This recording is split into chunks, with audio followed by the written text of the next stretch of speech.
Welcome to the last episode of Season 1 of the Dekks and Dera podcast.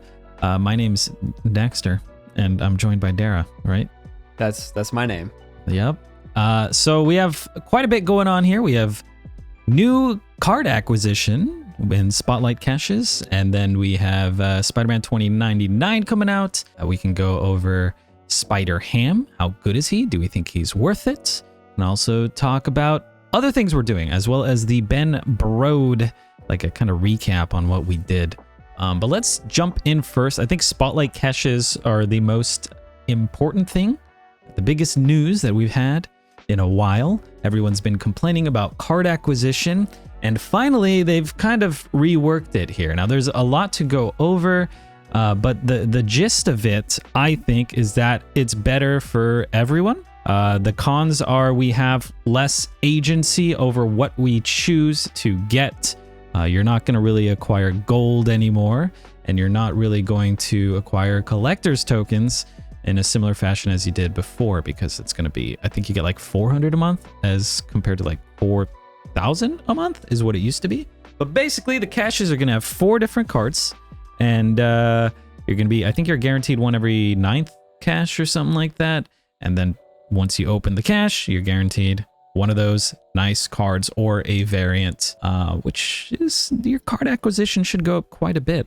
What do you think about Spotlight caches, Dera? Yeah, I think, like you said, it's overall better because you are getting just more cards. And the good thing about it is that the new card that comes out each week is going to be in those caches, right? So if you're opening 4 Spotlight caches a week, which I don't know if you can free to play, but you're guaranteed that new card within those 4 Spotlight caches. That would be 480 levels a week, right? Because it's every 120 levels you get Spotlight cache, and you get 3 cards and the new card. So it's like whatever they randomly choose to put in there out of the series 4 and 5 cards and the new card for that week. So I think that's great that you can get the new card and you don't have to have your saved up 6,000 tokens to get the new card. But if you're not opening up 4 Spotlight caches, you only have a 1 in 4 chance of opening that new card. So you're not going to be guaranteed it, I think, in the same exact way that you could if you wanted to like save up your tokens.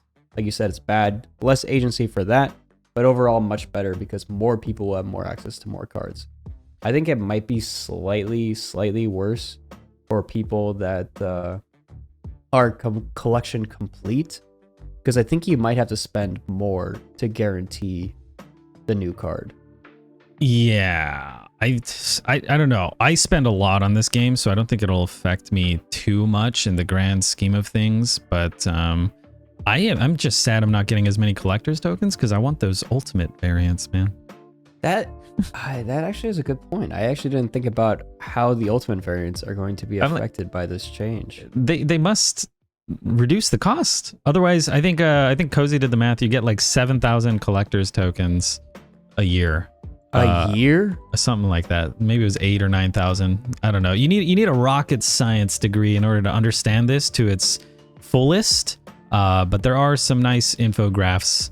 If you're listening to the pod, you don't get to see them. But yeah, the gist of it is that things will be better for acquiring cards, but not for getting ultimate variants, I don't think. Although I think they said some of the variants in the caches could be ultimate variants. So, I don't think they're using a new term. So there's this new level of variant coming out, I think, that they haven't released yet. I don't know if it's called Ultimate. I don't know what it's called, but there's a new type of variant, the new rarity of variant, I guess.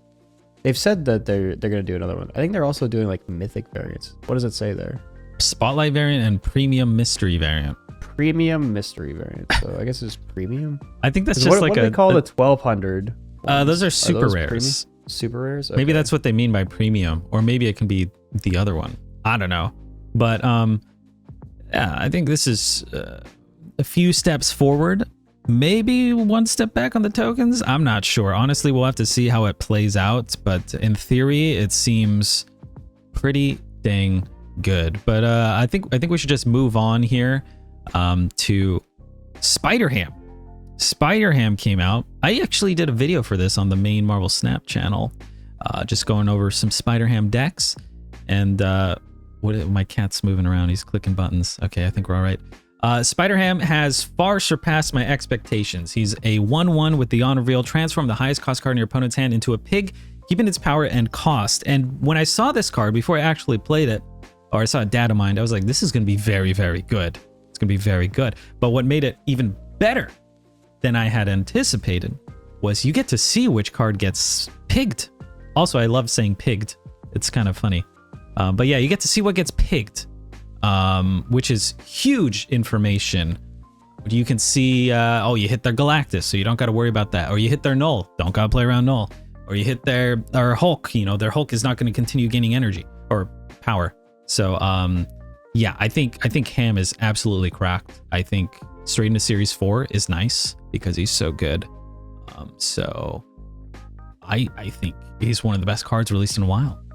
Yeah, I agree. I think he seems very strong. I actually thought he would just be like good, but I think, like you said, I think it's very good. I think the fact that they allowed you to see your opponent's card makes this power level like better than most 1-drops. Like you don't even need the power. Like it could be a 1/0 and you still play Spider-Ham, because I think it is just the information it gives you is too much. I would not doubt that they change that in the future. I think he could even be a 1/0, but then maybe he might have some sort of benefit with, I don't know, negative or something. But yeah. I don't think they care about that. But yeah, I think Ham's great. It's like, why run Iceman to just delay your opponent where you could just absolutely destroy their plan with a Ham? But a few people have been throwing in some tech cards, you know, against the Ham, like an Infinite, like a couple Destroyer decks have been popping back up. So there's some stuff happened there. I love Dracula Dump, and since we'll go over the OTAs, but Red Skull got buffed, right? Or nerf reverted, whatever you want to call it.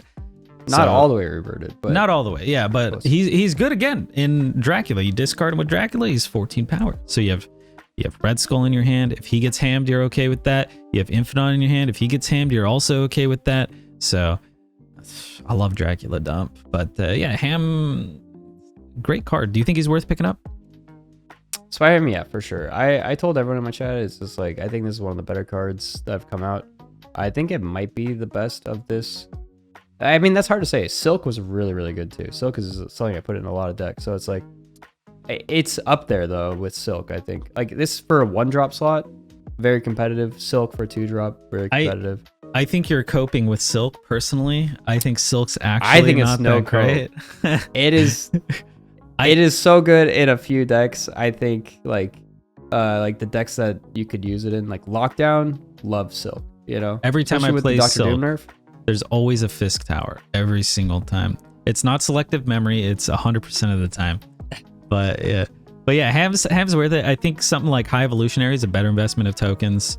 For sure. Jeff is good. I would say Jeff and Ham are maybe like on par. I would almost even give the edge out to Ham. But yeah, Lad's also a good pickup, but I think these might be a little bit more flexible than Lad. I know you're a big Lad guy though. I like Lad, but I still think Lad is worse than Ham and Silk and Jeff. And Silk. Okay, all right. Well, let's move on to next. I think Silk is way better than people think. I like in the 2-drop slot, I am now always like, okay, I can put Silk in here. Wow. Yeah, I don't know. It's too much randomness for me. Maybe you're better at the game, so that's what it is. It's about controlling the randomness. It's like saying Titania is too randomness. You know, it's like Titania is strong, and you can get it to manipulate it, so it is good. You know. Yeah, I think Silk and Titania are both hopium, but maybe that's just because I suck at the game. But Spider-Man 2099, a 4/6. This card's coming out in I guess it'd be tomorrow by the time this pod comes out. The first time this, you're listening the day after. That's true. Yeah, the first time this moves to a location, destroy an enemy card there. So basically, you could play this, and then you could play Ghost Spider. And you pull him, you yoink him to the other lane, and he's just going to snipe your opponent's Red Skull or Infinite or Silk or Spider Ham or really whatever. It's going to be a little bit random, a little bit of randomness. So pull it to the right place. But I think it'll be fun. Maybe you Strange this, maybe you Heim it, maybe you Ghost Spider it, maybe you Fist Spider-Man 2099. There's a lot of cool things you could do. But I think this card is going to be good. I don't know if it's going to be fantastic. I think it'll be fun. I think it'll be a fun card. I don't know if it'll be a good card. Yeah, I think part of the problems with this kind of card is it requires, like you said, RNG. It's like, how good is Gambit, right? Like, Gambit's a 3/1 that kills one random card. This one has a little bit more control. You can choose the lane that you're killing. You can also get 5 more power than Gambit, but it costs 1 more, right? It requires a little bit more setup. You have to move it in some way. It's just like killing a random card is not as good as you would like, because there are a lot of small cards that people play in the beginning of the game that you don't want to have to kill. So if this said like kill the largest card or something, in the lane, it'd be way, way, way, way better. So right now I think it'll be, and the fact that you can only kill 1 card with it, if you could move it more than once and kill multiple cards, I think this card would be cracked and actually fun to play. But as it stands, moving it 1 lane, killing 1 random card, and it's probably going to be like a little 1 squirrel. Yeah, something like that. It's just like, there's going to be times where it pops off and it does well, but I think it's going to be a rare high roll card, not something that, like, 6 power is good. A 4/6 is a good style line, but I haven't played with it enough to see, but. Yeah.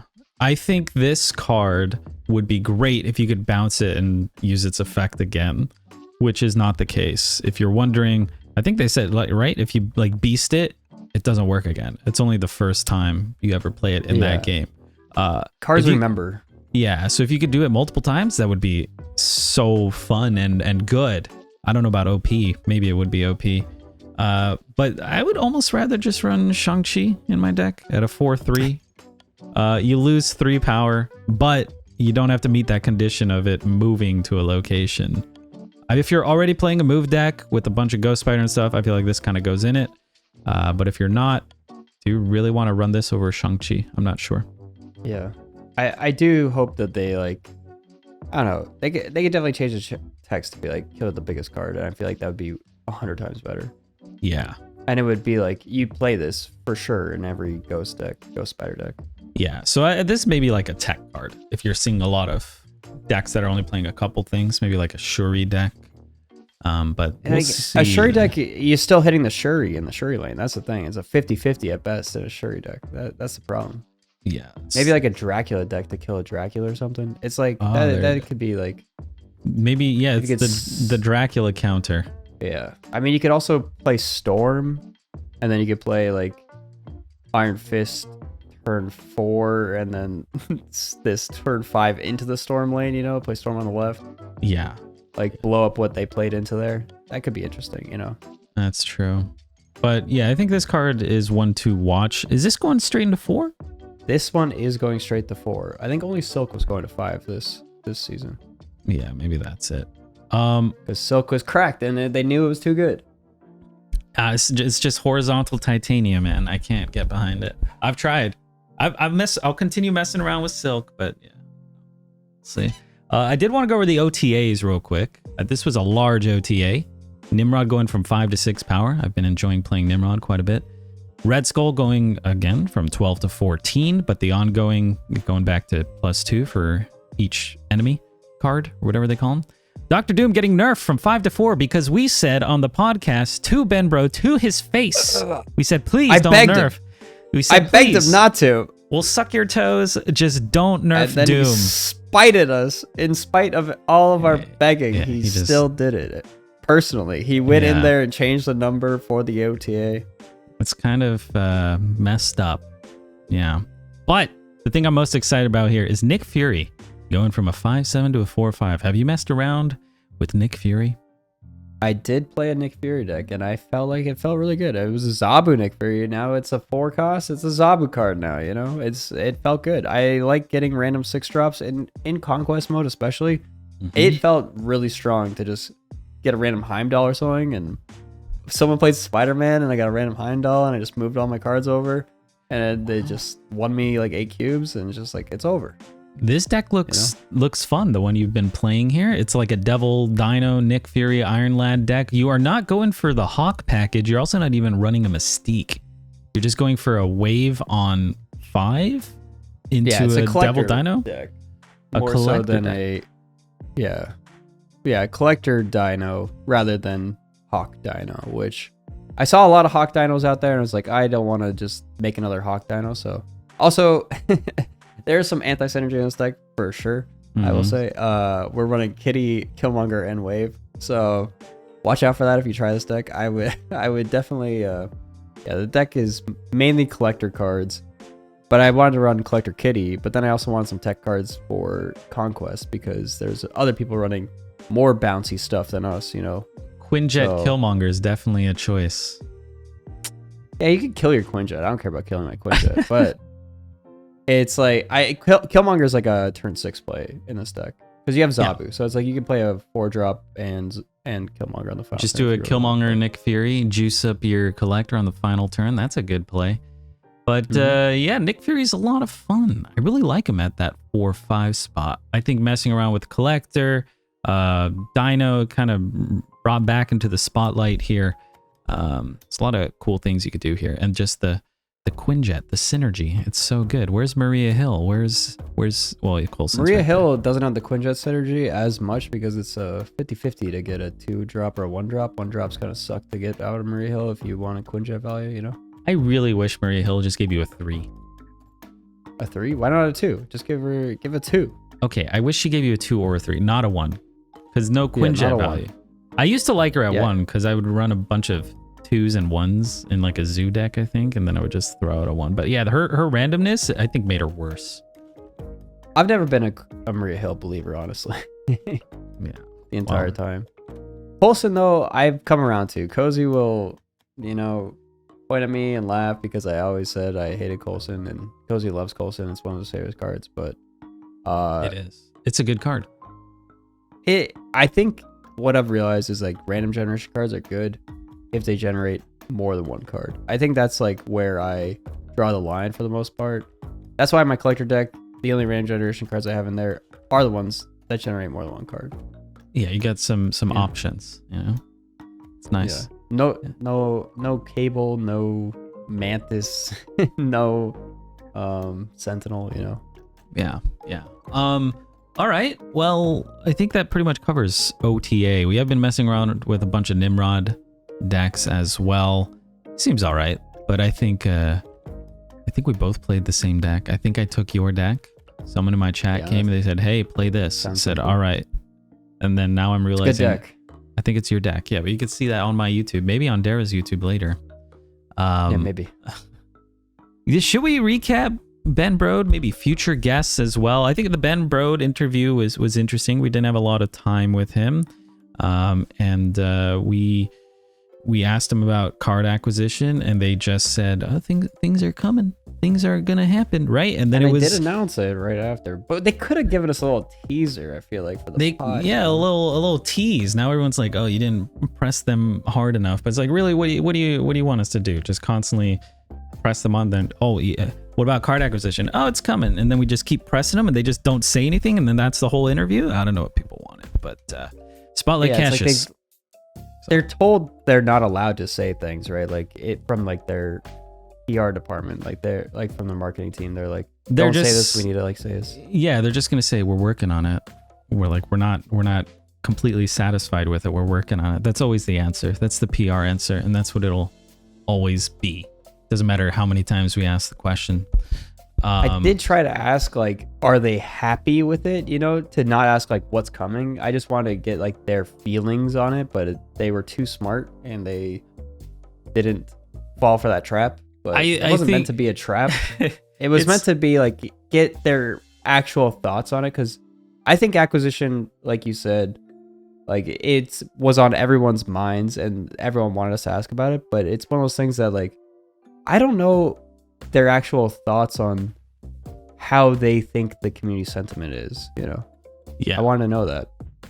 Their answer is just always going to be, we're not completely happy. We want to improve. That's it. We're looking out for the players. We're looking out for the players. Yeah. Not our wallets. I don't want to buy an island and get massages every day. So future guests, do you got anything to say about this, Dera? I mean, I do have one person that has... Do we want to say it? Maybe we should wait, just in case. Yeah, we could save it. There's one person that I may have teased on my Twitter, but, you know... but soon, as in like not for a while actually. So not in the next month and a half at least, you know. Yeah, but we have a special guest eventually, another one. Maybe. Is it Ben Brode again? It's not, probably not. Not fully confirmed, but maybe it is Ben Brode again. I don't know. But yeah, that'll happen. But this is the end of season 1, so maybe that'll kickstart season 2. Who knows? Yeah, maybe that'll be the start of season 2. Yeah. Yeah. Eventually. Yeah. So other stuff, Dera. What else have we been working on here? You playing anything fun? You doing? I am any doing other games? some fun stuff. Have we said this? I'm in the Box TFT bootcamp. I've been grinding TFT for the last week. I don't know how long has it been going on. I think it's been a little over a week. I've been streaming it 7 days, maybe. Yeah, so a week. Yeah.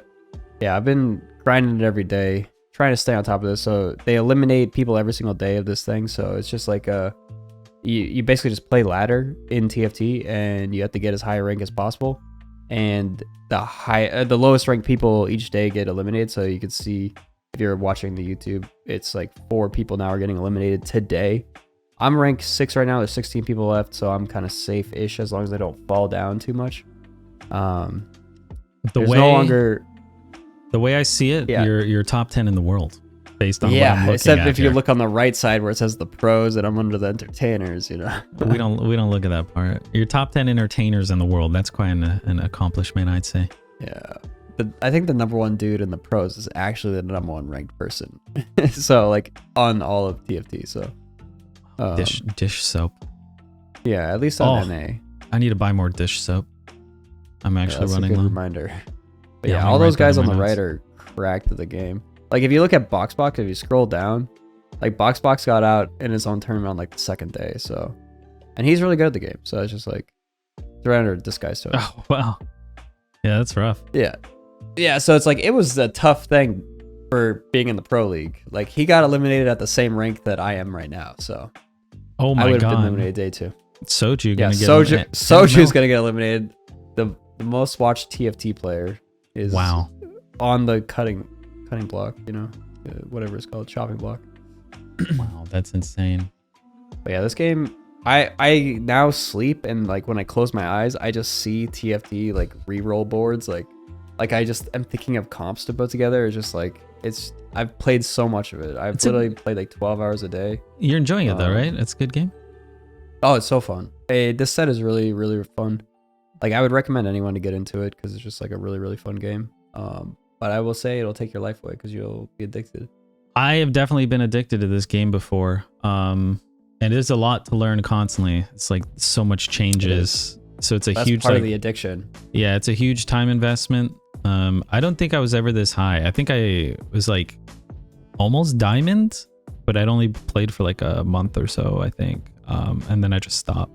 Yeah, I've only ever hit masters, like the very bottom of masters. Never grandmaster, never challenger. So I would have been eliminated if I had been in this already. You don't know. Maybe you would have grinded it. Like a Kaido has never been diamond before. Now he's diamond, I think. So he plays Snap. He's been grinding every day on stream. There's a lot of streamers that don't play either, like H-June and Shifter. I feel like they've only been like plat before too, I think, and they're both diamond right now. Yeah, I don't think I had the time to play that because I'm playing Spider-Man Remastered. This is the Insomniac Spider-Man, right? This is a game. I didn't even know they remastered this. Yeah, it's on PC. I think they changed Peter's face. What's remastered about it? Is it like the lighting or just like? I think all the graphics. It's supposed to be a lot more fluid, I reckon. And then they redid his face, so it all just flows better. I think. I didn't see the old version. I get a lot of people coming in my chat while I'm playing this, being like, "I miss the old Peter Parker. The new one's face is dumb and stuff like that." And I'm like, "Oh, seems okay to me." I was watching your stream, and it looked the same from when I remember playing it. But it's like it might be that old time memory. Like when I go back and look at like Warcraft 3, it looks so much worse than I remember. So yeah, I just don't know. That's probably what the case. It looks like. But my God, this game's fun, dude. Yeah, I'm having a really good time with this. I keep wanting to play more of it. Like the swinging. so fluid. It was a super well designed game. I played this when it first came out. It's one of the like 3 games I ever played on PlayStation 4. Like I bought a PlayStation 4 and I bought like 3 games for it, and this was one of them. Yeah, I was playing before this God of War Ragnarok, and I think I like this more. Maybe it's just because now I'm kind of like into the Marvel universe. I used to not care about this stuff at all, but now that I'm playing Snap and I'm learning about all the characters and everything, I'm like, damn, this is kind of cool. So cool. Swinging around New York. Yeah, New see York. All the landmarks that I actually living in New York. It lets me like I actually know the buildings that you're swinging around and stuff. Like I was just there. Is it really? It's actually accurate. Like, pretty accurate. Wow. Yeah, it's pretty accurate for a lot of things. I mean, it doesn't have like my apartment building. I looked for it, but that'd be it's got like cool. some other stuff. I think the new one that's coming out is gonna have the boroughs as well. So I'll have to, because I live in Brooklyn right now, so it's like I'll have to check out Brooklyn. But we'll just see. Wow. I don't know when does that new Spider-Man come out? Comes out when TwitchCon happens. When is that? Oh yeah, TwitchCon. I'm gonna be going to TwitchCon Paris, guys. That's why we're ending that's why we're ending the podcast. That is part of it. I'm gonna be in France for 2 weeks. Only doing a couple days at TwitchCon, but gonna be climbing in the mountains. Yeah. Wow. I hope you make it out. I hope I do too, actually, because it's not 100% safe, I would say, but it's like I'm learning to do some fun type of climbing called trad, which is known to be a little bit more dangerous. Trad like Trad. Traditional. Yeah, trad spelled like traditional. I actually don't know what it's like. It probably stands for traditional. It might be standing for traditional, but it's like carabiners that you shove in the rock and you get it stuck in there yourself, and then you hook yourself into that carabiner. Oh, that's not for me, dude. I mean, I've done some bouldering, but that's terrifying. I value is more fun. I value my life too much. I got a cat. Yeah, so it'll be an experience, you know. You gotta hope those things stick, but luckily, all right, cut that out. Wait, did you do a hand gesture? No, I didn't do a hand gesture. Wow. We can leave that. All right, but anyway, I definitely like bouldering the most right now, but I'm trying to explore new avenues of climbing, you know. And also it should be fun going with some friends, you know, just hanging out. And then you're going to TwitchCon. And then to TwitchCon, yeah. So come say hi to me if you're at TwitchCon. I'll be there. Are you going with anyone? You gonna hang out with some friends? I mean, I know a couple streamers that are going that I'm gonna talk to, that I'm gonna spend some time with. But I don't know if there's anyone like from the Snap community that I know is even going. Yeah, I don't know either. That's far away. I'm definitely not going. I'm going to the one in Vegas. I got to keep making YouTube videos. Yeah, I don't know. I would lean towards probably not, unless I'm somehow contractually obligated to. You just hate Vegas? I go to Vegas a lot. I've gone like once a year since I was a wee lad with family. You gamble? I have in the past, but I'm not a big gambler. I get my gambling from Dracula. Snap. Yeah. But I'm okay with it. It's fun. The thing is, it's hard to really take time off as a content creator, I think, to lose momentum. You just gotta get into that IRL game. I upload 4 or 5 unique pieces of content a day, and the only way that can happen is if I keep streaming, you know. So I actually bought the unlimited IRL backpack or whatever, so I'm gonna try some IRL streaming. Oh, okay, that'll be fun. Yeah, I could try that, but I don't think I'm a very interesting person. I don't think like me doing IRL streams would be very enjoyable. Yeah, what do you mean? You agree? Yeah, you're pretty boring. Yeah, that's true. That hurts. You don't have to say it like that, but I do. I think you're right. Yeah. Well, okay. I'm sad now. No. I mean, you could literally like people watch. If you watch any of the IRL streamers, they're just sitting and like eating, you know, and like just talking to chat. I could sit. Like and I feel eat. like are a lot of those IRL streamers that interesting? You know, any more interesting than us? I don't think so. They might be a little bit crazier.